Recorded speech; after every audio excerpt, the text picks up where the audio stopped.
ಎಲ್ರಿಗೂ ನಮಸ್ಕಾರ. ಇವತ್ತು ಒಂದು ಪುದೀನ ರೈಸ್ ಅಂತ ಮಾಡ್ತಾಯಿದ್ದೀನಿ. ತುಂಬ ರುಚಿಯಾಗಿರುತ್ತೆ. ಲಂಚ್ ಬಾಕ್ಸ್ಗೆ ಅಥವಾ ಆಫೀಸ್ಗೆ, ರಾತ್ರಿ ಊಟಕ್ಕೆ ಬೇಗ ಏನಾದರೂ ಆಗಬೇಕು ಅಂತಂದರೆ ಇದನ್ನು ಮಾಡ್ಕೋಬೋದು. ಮೊದಲನೇದಾಗಿ ಒಂದು ಚಟ್ನಿ ಮಾಡ್ಕೋತಾ ಇದ್ದೀನಿ. ಪುದೀನ ಚಟ್ನಿ ಹೇಗೆ ಮಾಡೋದು ಅಂತ ನೋಡ್ಕೊಳ್ಳೋಣ. ಒಂದು ಬಾಣಲೆಗೆ ಒಂದು 3 ಸ್ಪೂನಷ್ಟು ಎಣ್ಣೆ ಹಾಕ್ಕೊಂಡು, ಎಣ್ಣೆ ಕಾದ ನಂತರ ಒಂದೊಂದೇ ಪದಾರ್ಥಗಳನ್ನ ಹಾಕ್ಕೋತಾ ಇದ್ದೀನಿ. ಈಗ 1 ಟೇಬಲ್ ಸ್ಪೂನಷ್ಟು ಉದ್ದಿನಬೇಳೆ ಹಾಕ್ಕೋತಾ ಇದ್ದೀನಿ. ಅದು ಸ್ವಲ್ಪ ಕಲರ್ ಬರಬೇಕು, ಅದುವರ ತನಕ ಬಾಡಿಸ್ಕೋಬೇಕು. ಇದಕ್ಕೆ ಒಂದು ಅರ್ಧ ಟೀ ಸ್ಪೂನಷ್ಟು ಜೀರಿಗೆ ಹಾಕ್ಕೊಂಡು ಮತ್ತೆ ಬಾಡಿಸ್ಕೋತಾ ಇದ್ದೀನಿ. ಈಗ ಸ್ವಲ್ಪ ಕಲರ್ ಬರ್ತಾ ಇದೆ, ಒಳ್ಳೆ ಪರಿಮಳ ಕೂಡ ಬರ್ತಾ ಇರುತ್ತೆ. ಇದಕ್ಕೆ ಈಗ ಒಂದು ಈರುಳ್ಳಿ, ನಿಮಗೆ ಬೇಡದೆ ಹೋದರೆ ಸ್ಕಿಪ್ ಮಾಡ್ಬೋದು. ಈಗ ಈರುಳ್ಳಿ ಮೆತ್ತಗಾಗೋ ತನಕ ಬಾಡಿಸ್ಕೋಬೇಕು. ಈಗ ಇದಕ್ಕೆ ಮಧ್ಯದಲ್ಲಿ ನಾನು ಶುಂಠಿ ಮತ್ತು ಬೆಳ್ಳುಳ್ಳಿನ ಹಾಕೋತಾ ಇದ್ದೀನಿ. ನಿಮಗೆ ಬೆಳ್ಳುಳ್ಳಿ ಬೇಡ ಅಂತಂದರೆ ಸ್ಕಿಪ್ ಮಾಡ್ಕೋಬೋದು. ಒಂದು 4ರಿಂದ 5 ಹಸಿಮೆಣಸಿನ್ಕಾಯಿ ಖಾರ ನೋಡಿಕೊಂಡು ಹಾಕ್ಕೋಬೇಕು. ಎಲ್ಲವನ್ನು ಸೇರಿಸ್ಕೊಂಡು ಬಾಡಿಸ್ಕೋತಾ ಇದ್ದೀನಿ. ಈ ಒಂದು ಚಟ್ನಿ ಸ್ಪೆಷಲ್ಲಾಗಿ ನಿಮಗೆ ದೋಸೆಗೆ, ಇಡ್ಲಿಗೆ ಕೂಡ ಹೊಂದತ್ತೆ. ಸ್ವಲ್ಪ ಕೊತ್ತಂಬರಿ ಸೊಪ್ಪು ಹಾಕ್ಕೋತಾ ಇದ್ದೀನಿ, ಜಾಸ್ತಿ ಬೇಡ.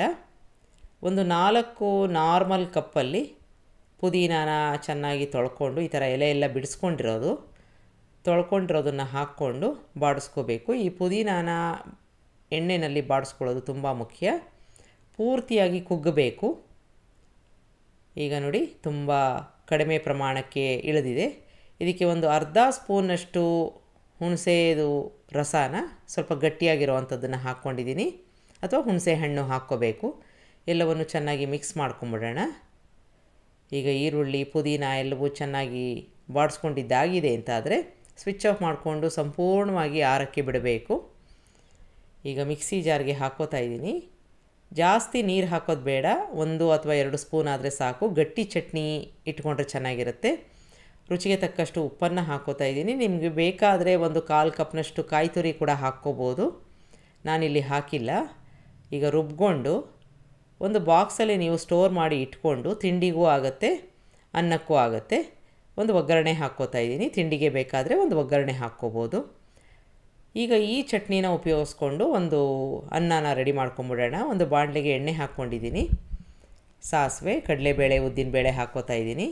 ಚೆನ್ನಾಗಿ ಚಟಪಟ ಅನ್ನಬೇಕು. ಈಗ ಈ ಒಂದು ಒಗ್ಗರಣೆ ಮಾಡ್ಕೊಂಡಾದಮೇಲೆ ಇದಕ್ಕೆ ನೀವು ಬೇಕಾದರೆ ಗೋಡಂಬಿ ಹಾಕ್ಕೋಬೋದು. ಇದು ಆಪ್ಷನಲ್ಲು, ಬೇಡದೆ ಹೋದರೆ ಸ್ಕಿಪ್ ಮಾಡ್ಬೋದು. ಹಾಕ್ಕೊಂಡಾಗ ತುಂಬ ಚೆನ್ನಾಗಿರುತ್ತೆ, ಒಂಥರ ಡಿಫ್ರೆಂಟಾಗಿ ಕಾಣುತ್ತೆ. ಇದಕ್ಕೆ ಒಂದು ಈರುಳ್ಳಿ ಹಾಕ್ಕೊಂಡು ಬಾಡಿಸ್ಕೋತಾ ಇದ್ದೀನಿ. ನಿಮಗೆ ಈರುಳ್ಳಿ ಜೊತೆಗೆ ಇನ್ನೂ ಯಾವುದಾದ್ರೂ ತರಕಾರಿ ಬೇಕಾದರೆ ಸಣ್ಣದಾಗಿ ಹೆಚ್ಚಿರೋವಂಥ ಕ್ಯಾರೆಟು, ಕಾರ್ನು ಎಲ್ಲ ಹಾಕ್ಕೋಬೋದು. ಈಗ ಇದು ಕಲರ್ ಚೇಂಜ್ ಆಗಿದೆ ಅಂತ ಆದರೆ ನಾವು ಚಟ್ನಿ ಮಾಡ್ಕೊಂಡಿದ್ವಲ್ಲ, ಅದನ್ನು ಒಂದು ಸೌಟಷ್ಟು ಹಾಕ್ಕೊಂಡು ಈ ಎಣ್ಣೆಯಲ್ಲಿ ಒಂದು 2ರಿಂದ 3 ನಿಮಿಷ ಈ ಥರ ಬಾಡಿಸ್ಕೋಬೇಕು. ಚೆನ್ನಾಗಿ ಹೊಂದ್ಕೋಬೇಕು.